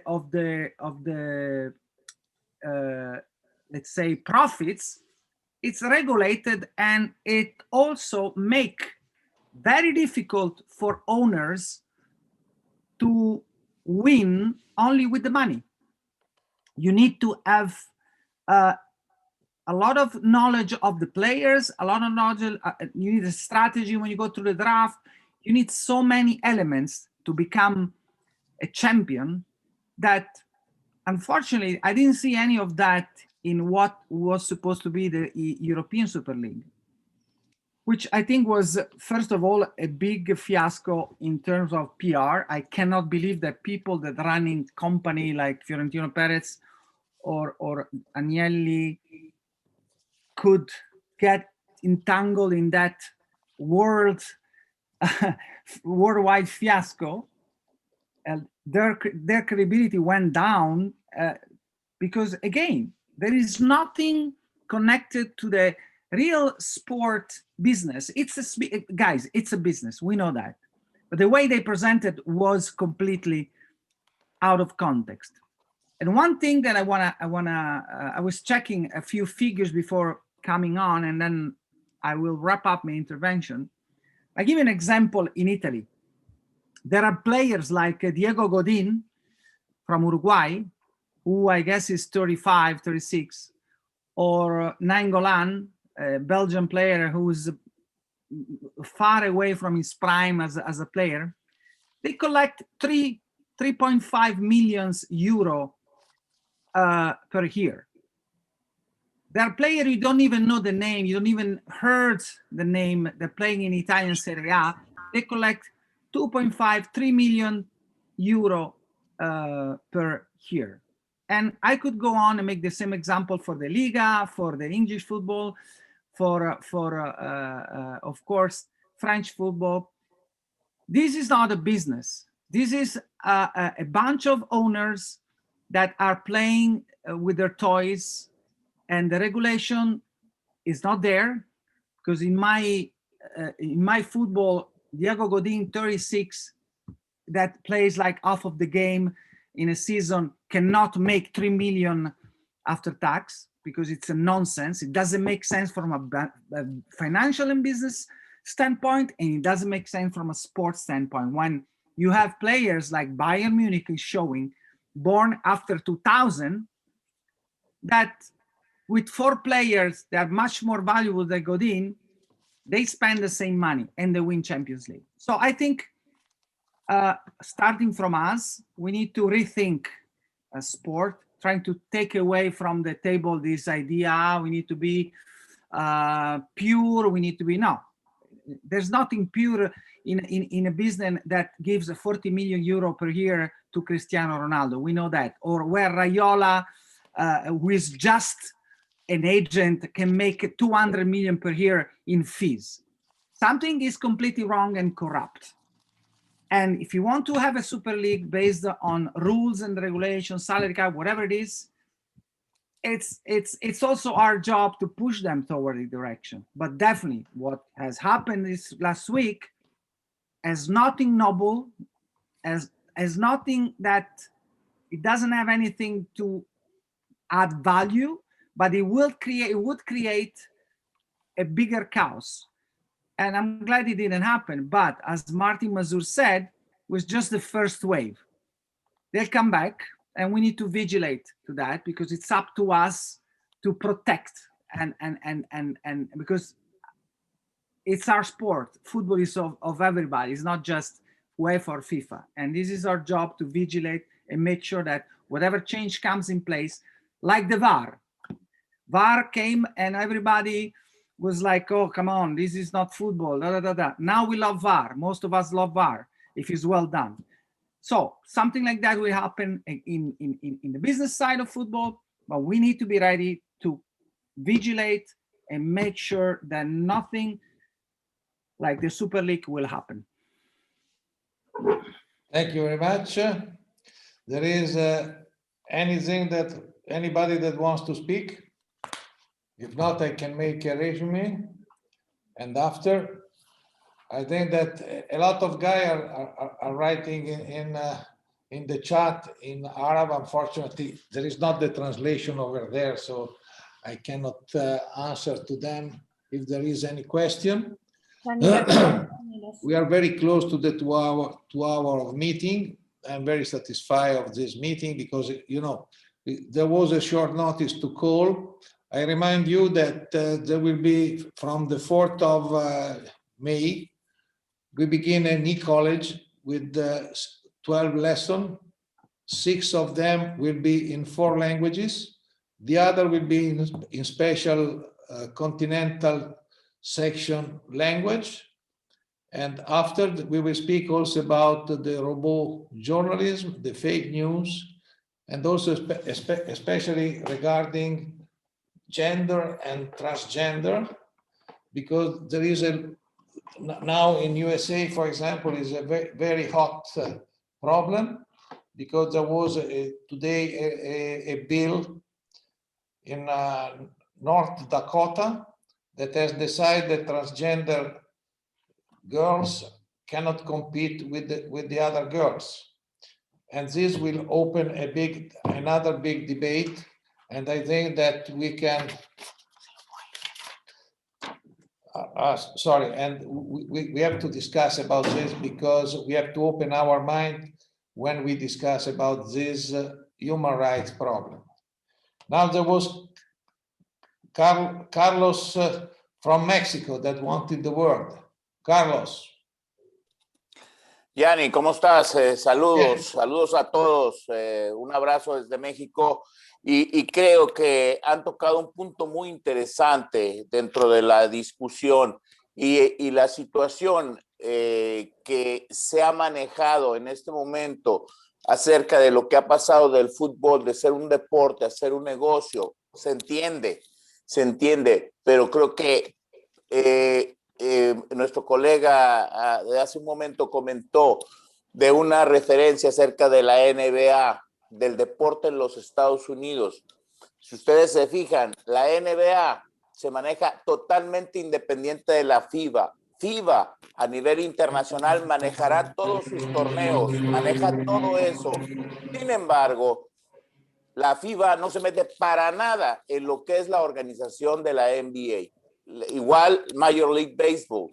El béisbol en Estados Unidos es un negocio aparte y se manejan totalmente aparte. Creo que esto fue parte de la idea que tuvo Florentino y todos estos clubes para decir, bueno, si lo hicieron en América, si lo hicieron en los Estados Unidos, con ligas, con deportes profesionales, siendo un negocio aparte y no hubo problema con su organización mundial, bueno, pues vamos a hacerlo. Pero acá FIFA dijo, no, esto se maneja desde su base, que es la UEFA, y de ahí no pasa absolutamente nada.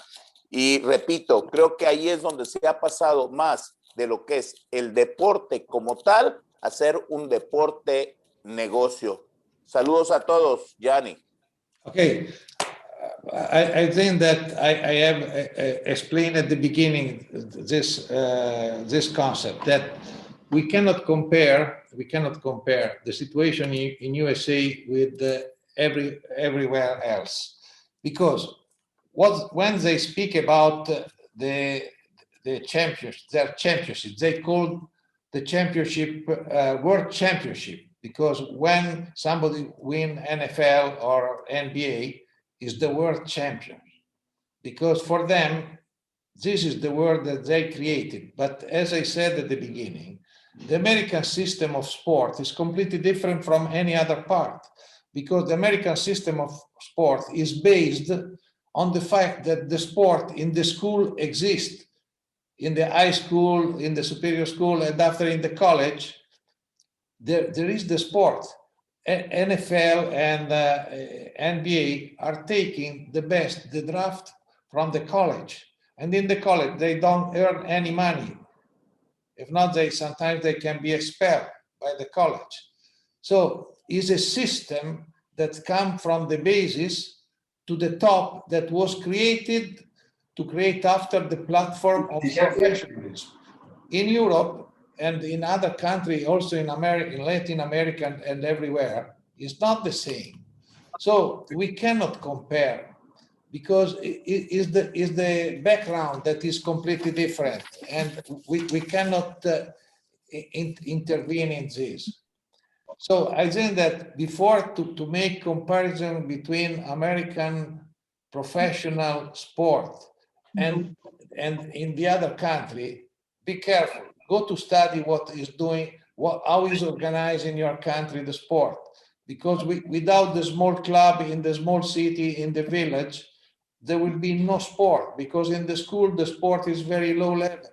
And thanks to the federation, that are federation of club, after it's possible to reach till the professional point. So, or we make a complete revolution in the world of how sport is organized in every country, and how the government will promote the sport, that is something also for health, is education and health, or we will not go anywhere. I'm sorry, guys, now that are finishing the hour to hour of 4 language translation. If we want, we can continue only in English, and because the simultaneous translation now will be over at 4 o'clock, because this is a service that we are giving to promote journalism around the world, but after is also an investment, and we are not Real Madrid or so on. We are not so wealthy as them. We are trying to do our best with few resources, and we are very glad that in this case, thanks to the agreement that we have with our colleague in Qatar for the award, we can also organize this kind of cultural event with the for translation, because I think that there is a big need between us to discuss. And I'm very glad that for all around the world, people were with us today. I'm only sorry that people of UEFA was so busy with their executive that they cannot reach us, but maybe that they didn't want to stop, to make a pit stop with us. And I don't know regarding, I've heard that there is the rumor that Chefrin has increased his salary of 400,000 euro only this year during the pandemic. I have no news about this. I think that before to tell this, that can be a fake news, is better that we have the paper, because I think that inside their official balance must be written how much it takes the president. It's not the case of our AIPS, where there is no salary, so it's not a problem. The increase of a salary of our EC member or so on can go from 0 to 0, so there is a big increase. So I thank you, everybody. If somebody wants to stop for a friendly chat, it's free. But if you have any other question, now all the answer will be, especially in 3 minutes, will be especially in English. We have some people that can translate, because here with us there is Nadine that can translate from Arab, there is Sene from French, and we have here also Martin and Mapi that can help us with Spanish. So I want to say that question sport and sportiness. We can't allow to a little group of teams to pass over the principle of sport. The idea to obtain much money can be legitimate. The path is wrong. You can't exclude a lot of teams to the dream to attend and win the biggest competition of football. Even UEFA has its responsibility. Champions League give only a little part of the money produced to the clubs. But the champions is made by teams and players. They are the main characters of the competition. In the last years, winners gained around 100 million euros. But the top players have cost of this. So the system is not more sustainable. A lot of things must change, because if it's not correct, the Super League system, in the same time is not correct even the Champions and UEFA system. The clubs and UEFA must open a talk table, a discussion table as soon as possible to renew the most beautiful sport of the world and convert it in an equal and profitable competition, because all the parts must have the satisfaction, and all the parts must be happy to attend to this game. This is my opinion. Okay, this is your opinion, and you know, this is the general opinion. But going back even to the right of the people, everybody is free to organize his own league. Sorry, who is speaking now? Everybody in the free country, everybody can try to organize also his own league, no?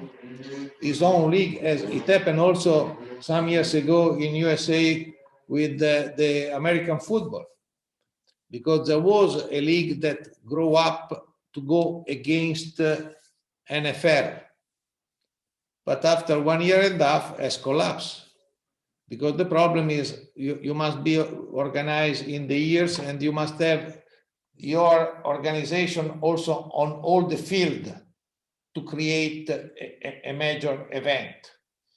So I think that the big problem this time is that it looks that these 15 teams, they wanted to create their own situation, and perhaps one day also their own federation with their own rules. And this is possible with the normal law. Nobody is against. The only problem, of my point of view, is they wanted to participate to the National League, and after to make also money with their league. So it means, as I told to some people, that if you are a man or a woman married, that you want to have a marriage that is solid, and after to have also a lover in the same time, and to live happy. And this is very difficult. I don't know if your husband or your wife will be happy if you have a lover. So this is the same situation. If Juventus, Real Madrid, and Barcelona decide that they can make their own federation, their own championship, is fine. We cannot stop them. because this is according to the law, because FIFA, FIBA, and all the other, they cannot be the only one. But the problem is how you cannot build a new organization that can be present in all the area of your country, in all Europe with their own organization. This is the problem. This rich club, they want to get the best benefit by the worker, the volunteer that are around the sport, and to make more money. And this is not correct, sorry. If they can create a federation and after to create local reality that can give job to many other people, I agree with them. But they have to make a choice, not only to think to their pocket and to think only to pay their bill and their debt, because they were not so wise in the program that they have created.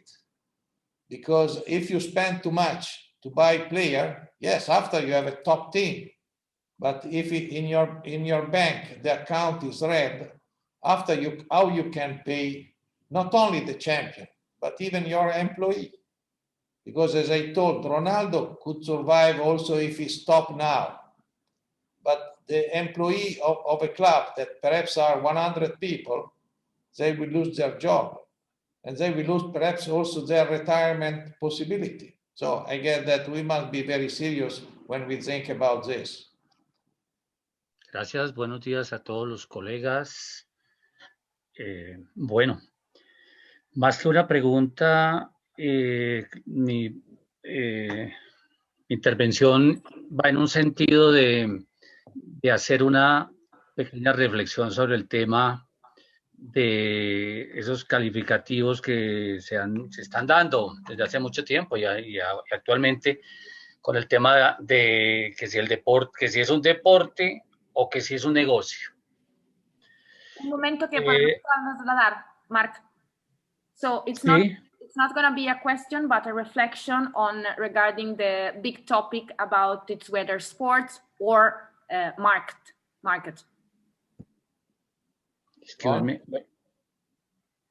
Continúa.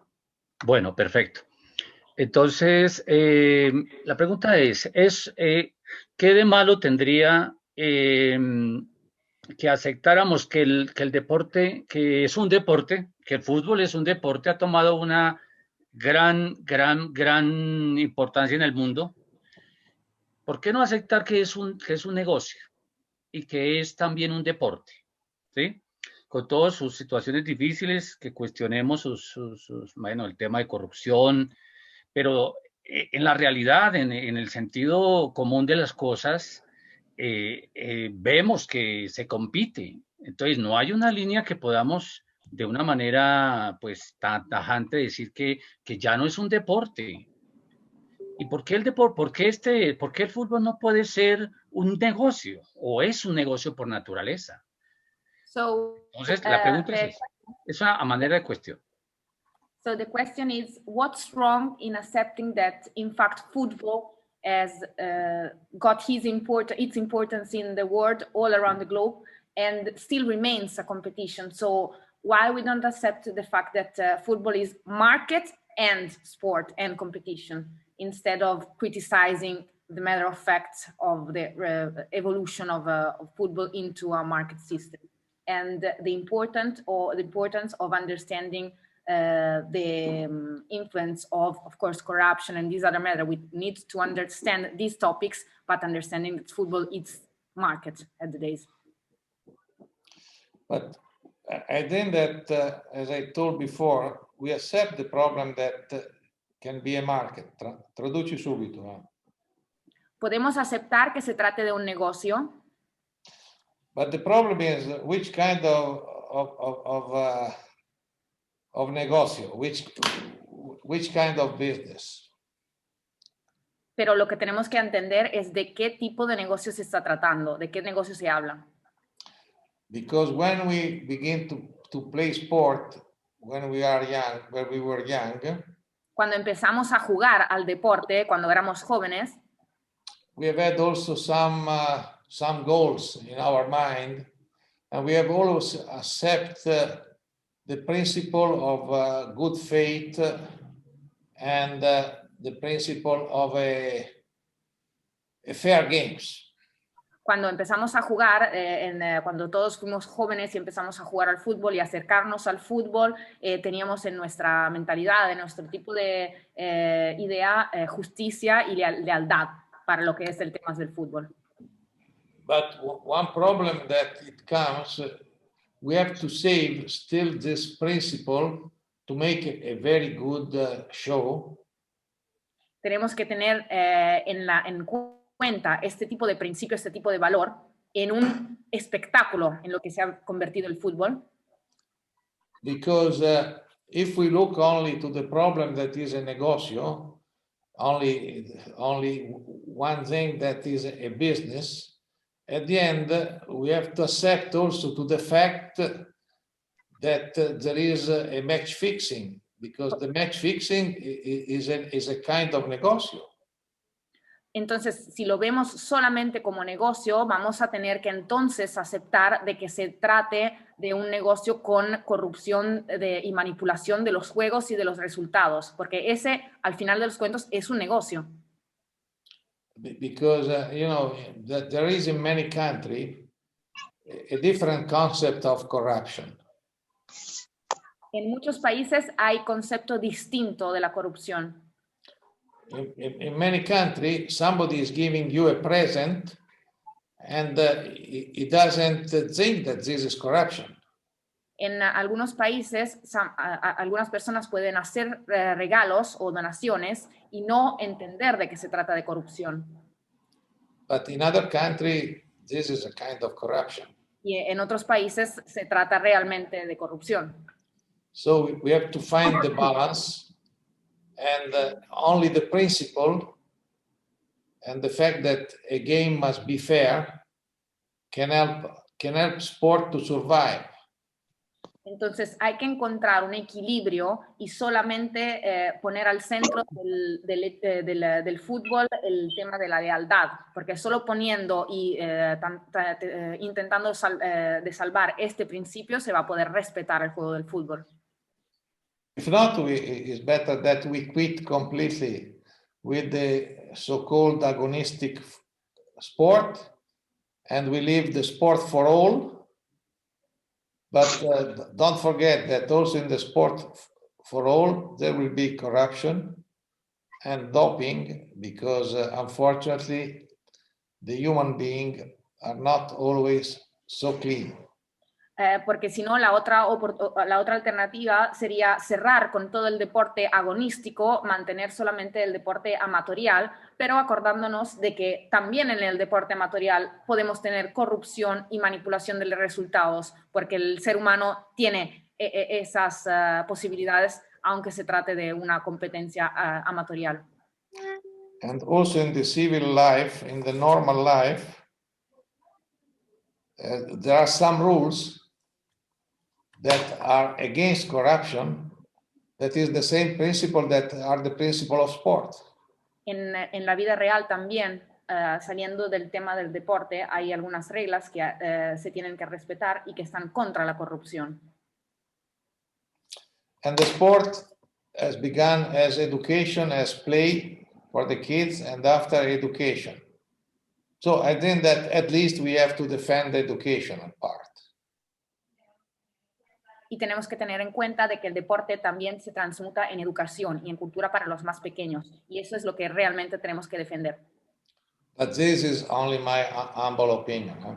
Pero esa es simplemente la opinión la humilde opinión del presidente. Gianni, Mr. Job de Groot is asking for the word. Sorry?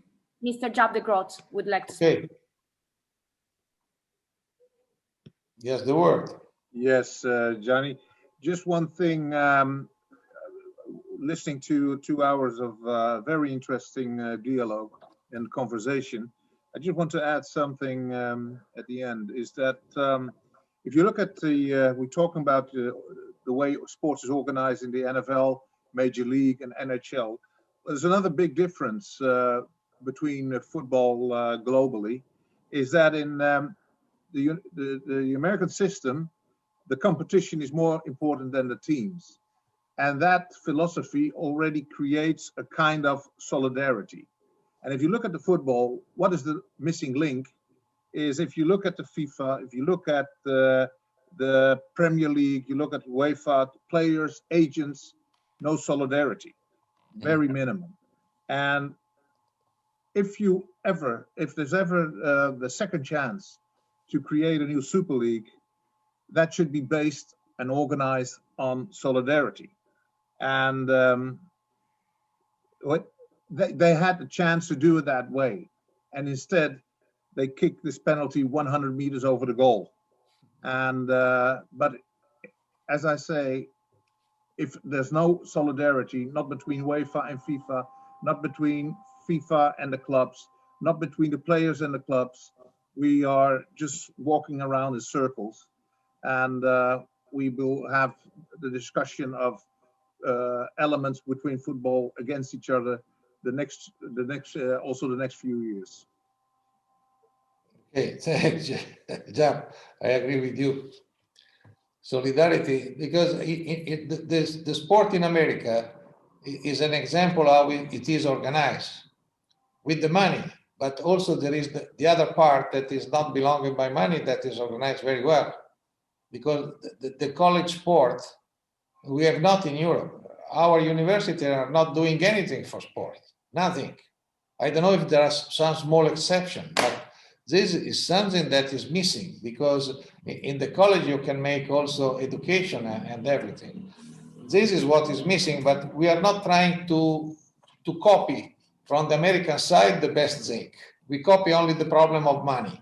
We must make money and nothing else. So this is not education. Anybody else?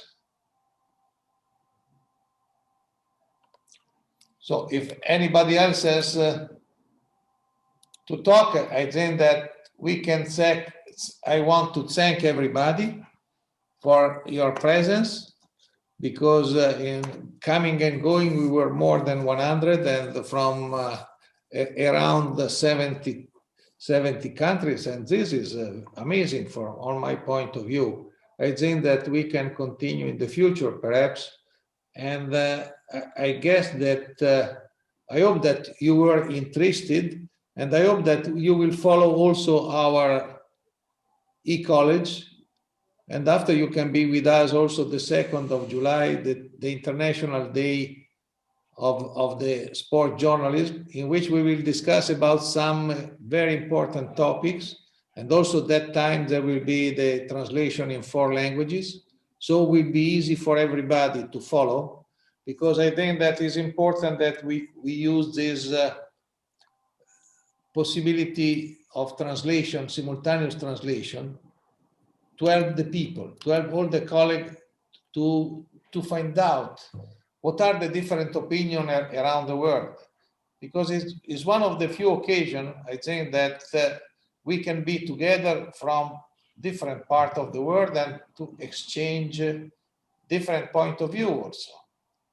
And I hope that in the future will be possible to be more together, to reach a better level for our profession.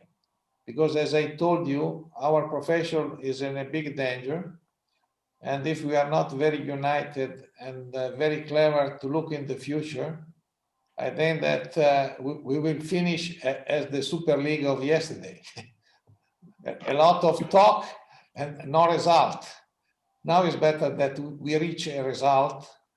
And so in the future, we can meet and we can defend the principle of sport that is also a profession. And when sport can give new work to the next generation, everybody of us is agreeing. But remember, the Super League was only for few people, not for the most of the people. And this is something, as Jap has told, we have to go back to the solidarity. If not, it is only for rich people that makes debt, and we pay the debt of them. So guys, yes, Martin?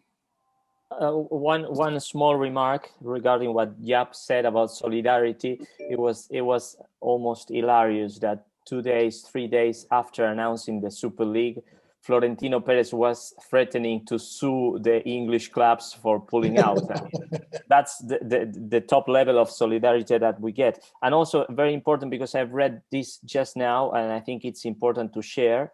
Gianni, the other day when we were discussing about this, mentioned about the JP Morgan involvement in this project, and now published in Der Spiegel, the loan that these clubs were going to get was 3.9 billion euros, and they would have to pay 6.1 billion over the course of 23 years. So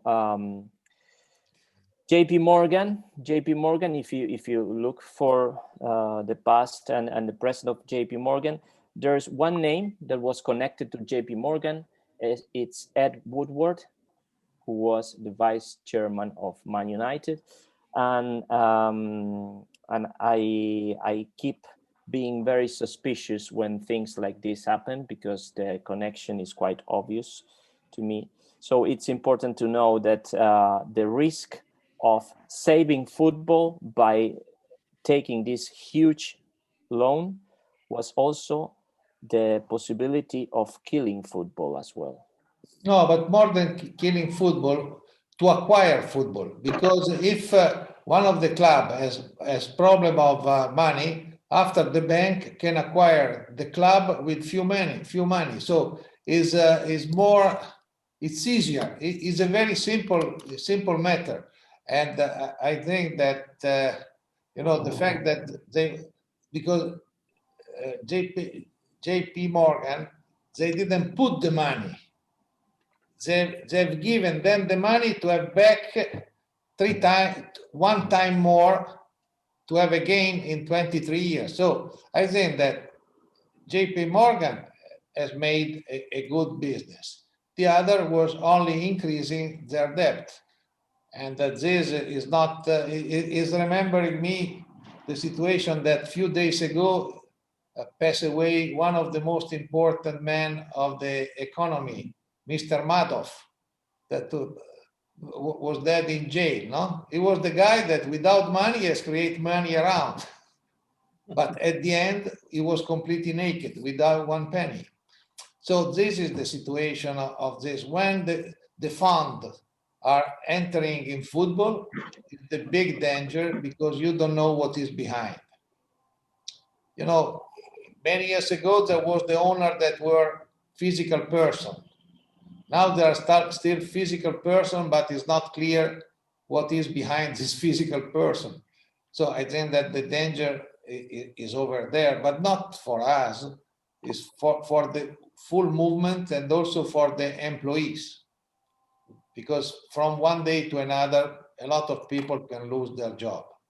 And this is the most important thing. And in some way, if the sport will collapse, also the sport journalism will collapse. So we are in danger for this reason. So we have to defend also our job, our principle, and our job. And if the sport will be honest, there will be more public following sport. Because the public, when they will decide that the football is very similar to the American wrestling, they will leave. They will go to see something else, or they will take care about to go to the theater instead to go to the stadium. So this is the point.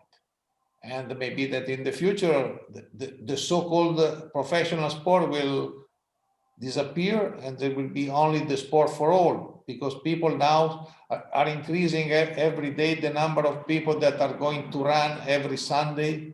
They get up at 6 o'clock to run for 10 kilometers or 15 kilometers, or to ride a bike for 100 kilometers every Sunday, because for them it's healthy. This is the possibility. We will see. But anyway, all guys, see you soon, I hope, with some other of our experience, and I hope that you have enjoyed this 2.5 hours together.